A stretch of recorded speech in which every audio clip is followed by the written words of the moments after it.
promotion keeps prices down far more effectively.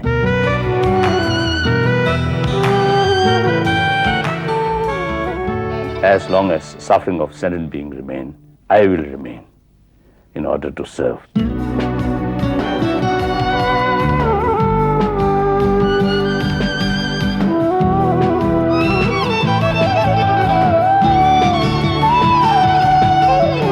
I imagined God like my grandfather.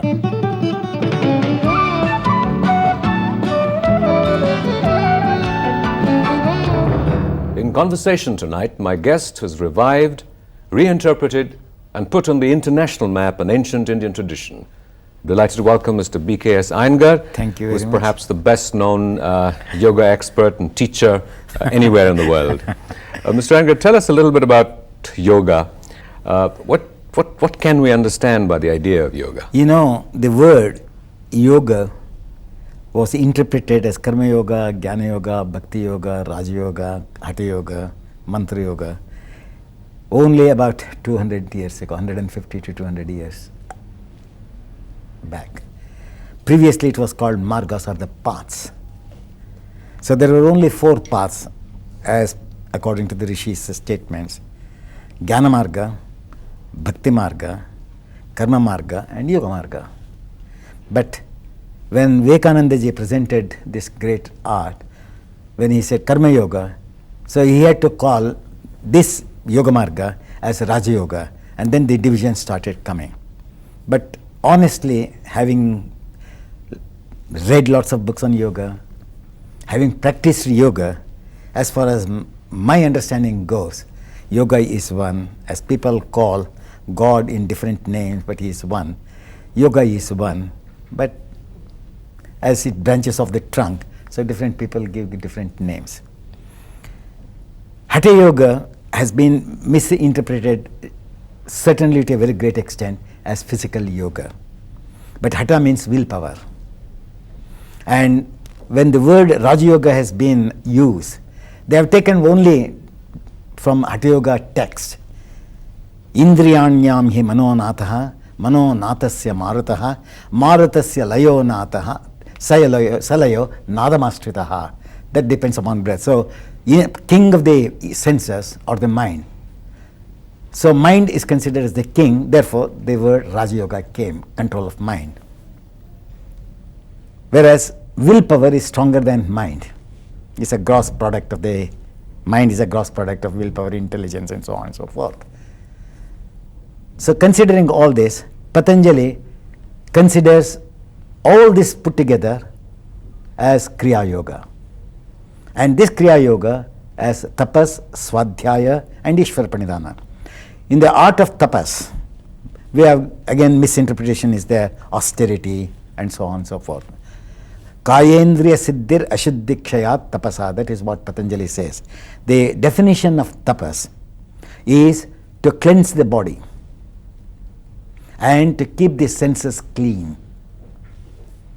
That means it is karma marga.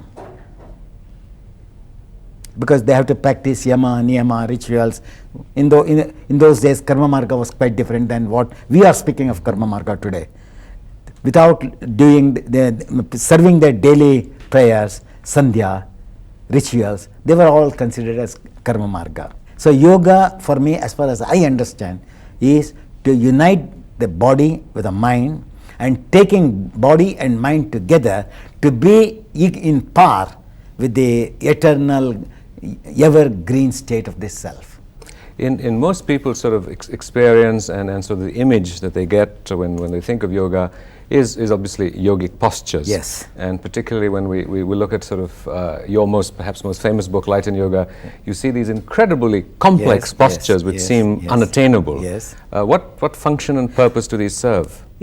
It is question of, to keep each and every fiber in the body healthy.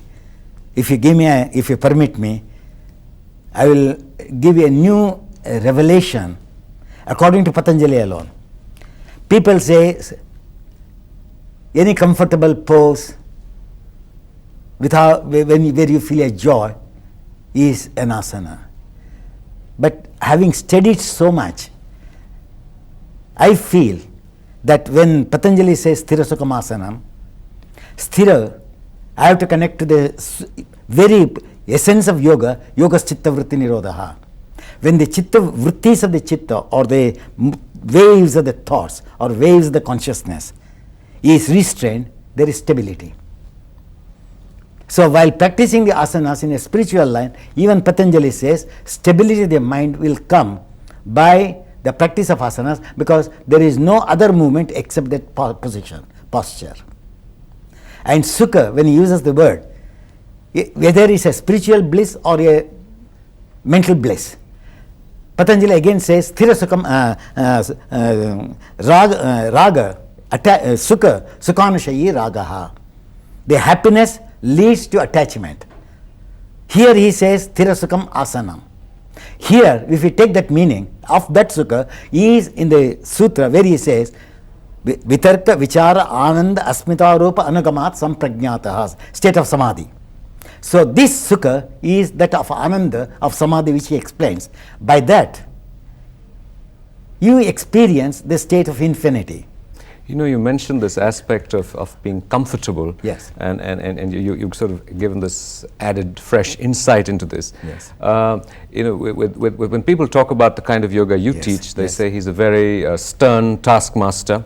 He pushes you. And is the yoga student pushed to the threshold of discomfort? Is that? If I use again, Patanjali, see, if it is so easy, then Patanjali is not at all a disciplinarian. Atha yoga anushasanam, code of discipline. The very sutra begins, what is yoga? Code of discipline. Now tell me whether I should follow a code of discipline or not. But does that code of discipline need to take you to the threshold of pain? It's not question of threshold, it is question of interpenetration. We have got outer body, we have got inner body, we have got innermost body, where the yogis have divided the body into 5 constituents called physical body, physiological body, psychological body, intellectual body, and space body. Unless and until we interpenetrate one after the other, the peripheral body first has to be attacked, then peripheral body has to be connected to the physiological body, which is the bridge for the mind. So we have to cross over the bridge on the physiological body, from the physical body to mental body. Then using the mental body, we have to understand, discriminate each and every part. So after discrimination, inner penetrating, then naturally you find that each and every cell in the system has its own intelligence, has its own memory, so that the cells can take of the body for me to think of God, the higher level of spiritual line. That is what yoga teaches, sir. The Atman, which is the king of the body, has to flow without any interruptions in the system. So that is known as dis-ease, discomfort.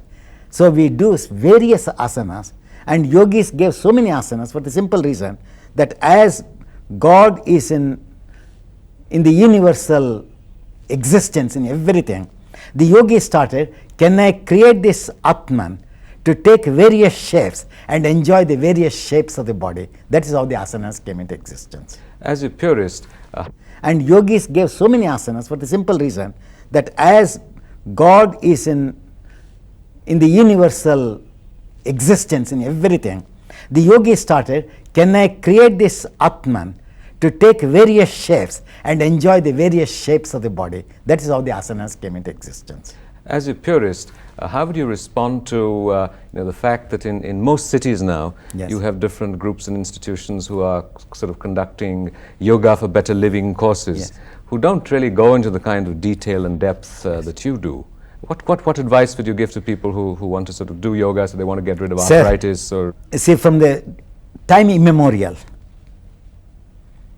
both good and evil were going together. Good and bad were going together. And God has given us discriminative power. When after learning the gross part, the peripheral art of yoga, naturally one has to interpenetrate.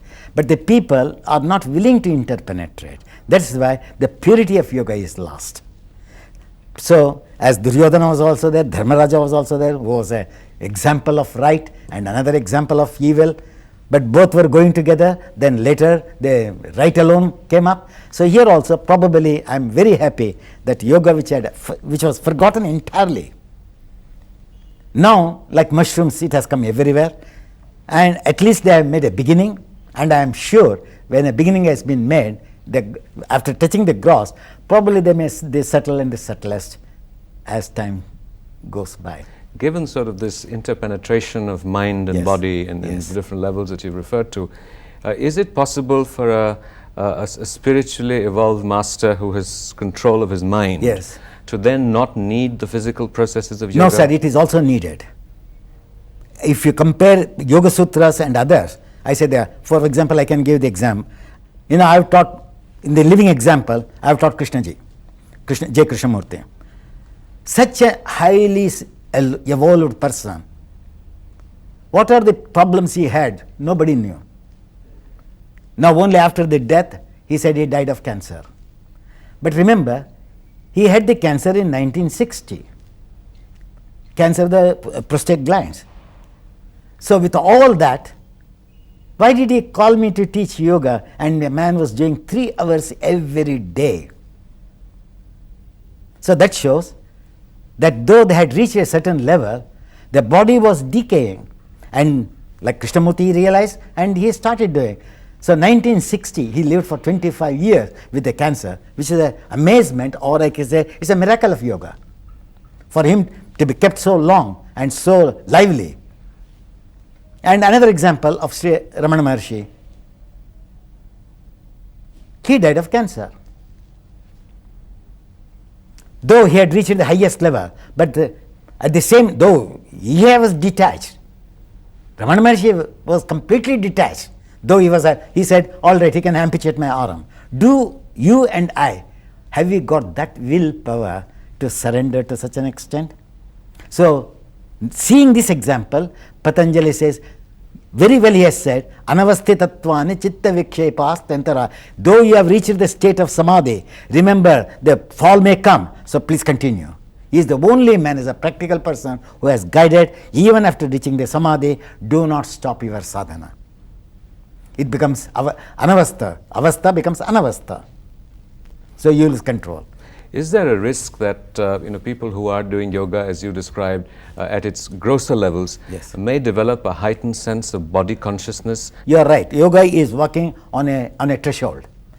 And because I don't live the tradition, though I am a rationalist, Patanjali used the word that bhoga and apavarga. Yoga gives you bhoga, or it may take you to apavarga. That means the moment you take the practice of yoga, you are working on the threshold. So if you miss the right path, you are fallen, that you go back to bhoga. Suppose you come out of that threshold, you go to the other side of the threshold, that is known as apavarga, or freedom from bondage. And that's the line of yoga is like that only, sir. And that's why we have got a special quality called buddhi. And I make funs with my pupils. Buddhu, we call it Buddha, is it not? Because he has no buddhi. So when you develop buddhi, you become Buddha. You mentioned the aspect of that you were a rationalist. Yes. Does sort of God or divinity enter into the Yes, scheme sir. of yoga? I practiced in my early days just to get rid of my tuberculosis. Now, I have lived for, it was found out when I was a boy of 13 years. The doctor said I may not survive. So I have lived, now I am 77 completed, 78 running, and I think I may live another 20, 30 years certainly in this spirit. So I say it has given me a plenty of things, but when I am doing yoga, I do not do yoga as a physical yoga. What type of openings come in my inner body? That's what I observe. So naturally my pupils are benefiting a great deal. Could you share with us what kind of openings happen to you in the inner body?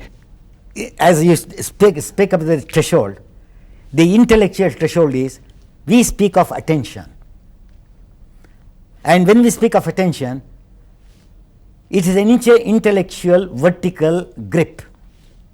But at the same time, the consciousness, which is subtler than intelligence, fades. If I think of my hand, I forget the consciousness in the leg. If I think of the leg, I forget the consciousness in the hand. So what this interpenetration has given me this knowledge, that the attention and awareness, Without losing the awareness, can I be attentive? When I am attentive, am I losing the awareness of the consciousness? So this is known as the inner opening. So I am connecting today that awareness is a horizontal expansion of the intelligence, and attention is a vertical growth of intelligence. So how to diffuse the vertical one horizontally and horizontal one vertically, that is what my so many poses have taught me now. What is the role of divinity or God for you? When the awareness and attention, when they come together, there is no movement of intelligence, there is no movement of mind. So there is a state where my body, my mind, my breath finds no differences at all. I am living, even now, though I am talking to you, even my warmth of my toe, I can feel how much warm it is. Is this warmth and that warmth, are they equal? So that is known as intuitive observation. Does that intuitive observation manifest in the form of a deity? Well, sometimes it has happened to me, not always. So having felt that several times, the mind immediately jumps to that state. Because my Atma is not only hidden inside, but it is outside the skin also. So I am in contact, what you call the Pindanda and the Brahmanda, or the microcosm is in contact with the macrocosm. If somebody moves here, your hand, you can feel my heat. So the yoga, what we call Yogagni, has kept 1 inch my heat from here. If you keep my finger here, your finger start feeling the heat. So this is what my intuition opens me. Actually, what is intuition is nothing but tutor from inside. Mind cannot tutor, intelligence cannot tutor, so something tutors me. At that time, what happens?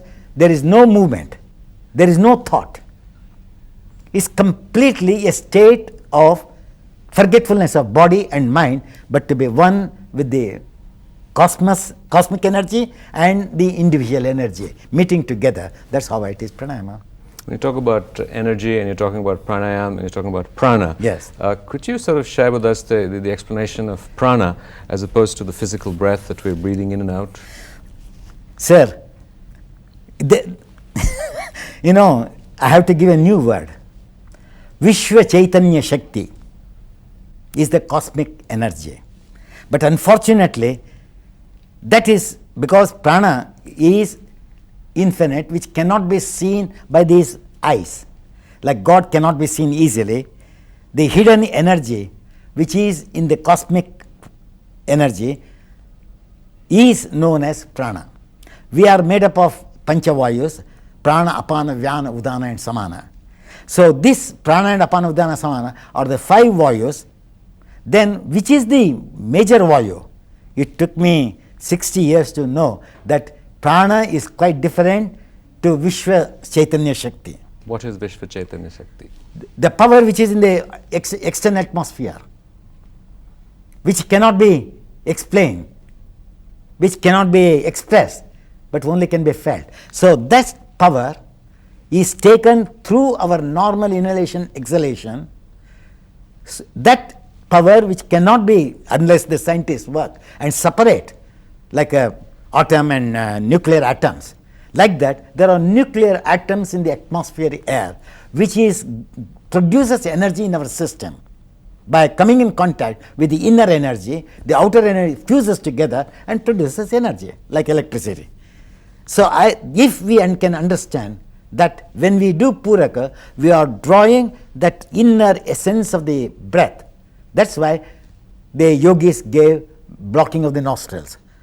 How much you have to find where the space is, prananadi, where the energy goes through, how does it feel, how much it vibrates. This all comes in. This is a technical subject which I don't want to deal now. So when we are holding this, like normal breathing, even the gross air may go in and may go out. That is only, as I said, like peripheral. First they gave a peripheral external pranayama. Then they come to the internal pranayama, that nadishodhana. So how much you have to keep when you are doing on the right, how much passage? Is the breath going exactly on that hole or is it touching elsewhere? And in that pranayama, what happens? The gross atmosphere rests on the carpet of the membranes, and only the needed energical air goes into the lungs. And that's why it is called Nadi Shodhana. See, unless you search that Nadi, the Nadi cannot become pure. That's why they gave the name Nadi Shodhana, which I worked very hard to find out that this is the secret of pranayama. What are the risks involved for a student who goes and does these courses, as you mentioned, at the grosser elements, if some of this balancing is not got right and is imprecise? Well, gross form does not affect them very soon. But as they go on, as I told you, that awareness will be lost. Suppose you are doing Sarvangasana, for example. You may be using your right arm on your back, not using the left arm of equal pressure. So when there are differences of pressures, one side is healthy, another side is unhealthy. That is only Hatha Yoga. That is known as Hatha Yoga. Body is divided into two parts, right and left, or they call it Ida and Pingala. Unification of Ida and Pingala is yoga, as Patanjali or Upanishad says, unification of Jivatma and Paramatma is yoga. Hatha Yoga Pradipika says, no, the right side and the left side coming together, understanding the right, understanding the left, left understanding the right, and in these postures they teach you the communication between the right and left. And if this communication is understood, that is known as the yoga. That is known the actual meaning of Hatha Yoga. Ha means sun, Ta means moon. So Ha is sun, Ta means moon. So consciousness reaching, which is tossing, should come in contact with the sun, that is Atman. So when they come together, well, it is yoga, that is no Hatha Yoga at all. So the problem comes that when they do it, they may not be doing, they may be flexing one knee more, one knee less. So this knee will be healthy, this knee will be unhealthy. Then they do not know this, as you said, use the word before, that aggressiveness and all. They do not understand, this is not aggressiveness. One side is strong, one side is weak. So one side is violent, one side is non-violent. In violence, also deliberately we murder these cells. Not using these cells by non-violent practice, we are also murdering because we are not supplying the energy, and that is what is known as Hatha Yoga. So peripherally later, that's what I said, they may be practicing, but the diseases may creep in because the awareness is not there, only attention is there. So if they understand the awareness, that consciousness, is it moving everywhere? And Patanjali used the word, when you are doing the asana, chitta prasadanam, the gracefulness of the consciousness should be felt everywhere. Then no chance of a disease. So physical disease will come, no other diseases will come. But whereas in pranayama, it may affect the mind, because many of the people, they take the ratio of 1:4. So if you take 6 seconds of inhalation, you have to hold two times. So 12 seconds of retention and 24 seconds of exhalation. A person who cannot take 5 seconds inhalation, 5 seconds exhalation, if he plays this game, this mathematical calculation of I have to do 24, then his mind is shaky, breath is shaky, so he will become a mental wreck. But if caution is taken, I don't think that it is a dangerous one. What role can yoga play for sort of contemporary psychosomatic diseases? People suffer from depression, from anxiety, from stress. Sir, theoretically is different, but factually, if you come and visit me, my institute, how many depressed students I have brought back to life? But I have not used one psycho word, nor soma word. Only I have taught everything through the eyes, because eyes are closer to the brain. And if the eyes are alert, their brain becomes alert. What do you teach to the eyes? Can you explain? When they do the poses, they have to keep their eyes open. They have to do from the corner. If they have to lift up, they have to lift up their eyes. Even if they do Sarvangasana, the movement of the leg should be connected to the eyes. So the freshness comes to them. I have handled a lot of drug addicts. You must have heard, many people must have heard about Father Joe Ferreira, who is doing a lot of work. What is he doing? He has taken all my things and he is introducing to the drug addicts. So yoga, without soma there is no psycho, without psycho there is no soma. They go together. If you ask the word very chitta vritti nirodha, chitta is in the body, body is a form of chitta. a gross form of chitta. So psychosomatic science was used by Patanjali long ago without using the word psychosomatic science. So this contact of the body, which is no skeletal body in contact with the circulatory system is connected to the nervous system. When the nervous system is connected, which is known as the indirect unconscious mind. So when the nerves are strengthened, positive brain comes to them, positive thinking will come. So this way I try without telling them. And as we give bath to keep our body clean, so I change the system for them so that how to supply blood to their brain so that the effect of the drug, what it gives on the brain, I give them in the same poses.